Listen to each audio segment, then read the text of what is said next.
asshole because I didn't tell my roommates I own the house and letting them evict themselves? F28. Own a house. I wish I didn't because I inherited it from my grandmother whom I would prefer to have back. It is an older house in a mature neighborhood in my city.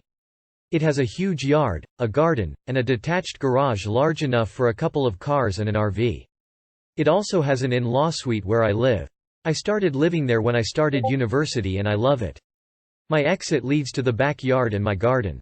After the estate was all settled I was left with a little money and a fully paid off house. I am the baby of all the cousins and I was an oops baby. I am 17 years younger than the next youngest.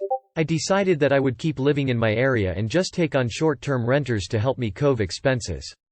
I also planned to allow any of my nieces and nephews who went to school in my city live with me. So far only my one nephew has, and he was well behaved and moved out when he finished school. I found a couple that wanted the entire upper floor for 1 year while they got settled from moving across the country for work. No big deal. I have 3 nibblings graduating the next year and only one might go to school in my city. So I let my property manager set up a 1-year lease. My city does not have a minimum rental increase. This is important. So after 6 months the problems start. The wife got pregnant. And they like the house. They have not found a house they want to buy. They want to keep living here. But they don't want a roommate.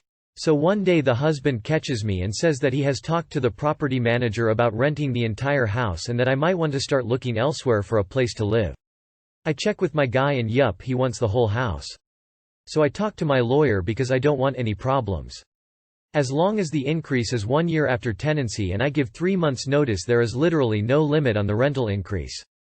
So I tell my property manager to raise the rent for the ground level 50%. They have 5 months notice of a rental increase, so I am in the clear. Now I can hear them fighting about having to find a new place. Which I don't get because I was clear in the lease that it was only for 1 year. And I gave them a good price because they had excellent credit and rental history. The real estate market in my city isn't crazy. They should be able to find something to buy in time. Or at the very least somewhere else to rent. I have talked to my parents about this and they said I'm being sort of mean. I don't think I am. I have a plan for my home and it does not involve me moving out. I have a garden that I worked with my grandmother my entire life. I have a yard with raspberry bushes my grandfather planted for his kids and grandkids. My dog likes having a yard to play in. I could have told them it's my home, but it's not their business. Am I the asshole? Not the asshole. When the husband told you to start looking, he told you exactly what he'd do if the roles were reversed. He'd kick you to the curb. Funny that they did not even respect your seniority and wanted to kick you out of the house you occupied beforehand. You can get rid of them with no guilt. Also, the fact that she's pregnant is of no importance here. She can manage her stress by herself. Not your problem. Edit. Wow, thank you everyone for all the awards and points and stuff. I didn't expect my comment to have such impact. Am I the asshole for not inviting the next door neighbor girl to our backyard party? We live on a block filled with kids. Every now and then I like to get a bounce house and throw a little backyard party for them. I threw another one last week. I want my sons to have good memories with his neighbor kid friends because they all go to different schools. I told the parents about it the party and that was lieu of an invite. I didn't invite the 8-yo girl who lives next door. Why? My fucking god, she screams over everything. It's not even a scream. It's ear-piercing screeching. I cannot stand it. I can tune out the loud sounds from my 7 and 9-yo boys and their friends, but not that girl's screaming. It's like she sees a bug, she screams. She thinks someone is chasing her, she screams. She jumps off a swing, she screams. I'm pretty sure it's for attention, but I can't spend my Saturday listening to it in my backyard.